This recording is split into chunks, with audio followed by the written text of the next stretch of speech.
When you need to add a new field, such as adding a new field to the operation for a new year, select the Create New button at the top of the screen in Land Manager.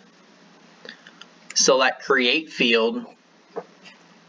Select a client or add a new one.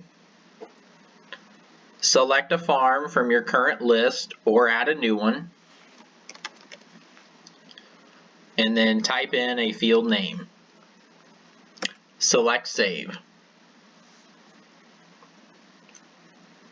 The new field will show up in your Land Manager list, and you can see it just has a generic boundary file line image, unlike the actual boundaries for the other fields. You can see we also have no other related items for the field.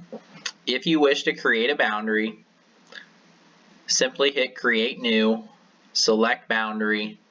In this case, we will have to draw new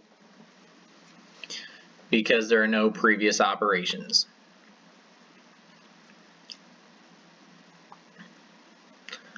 From there, select the polygon, draw out the field,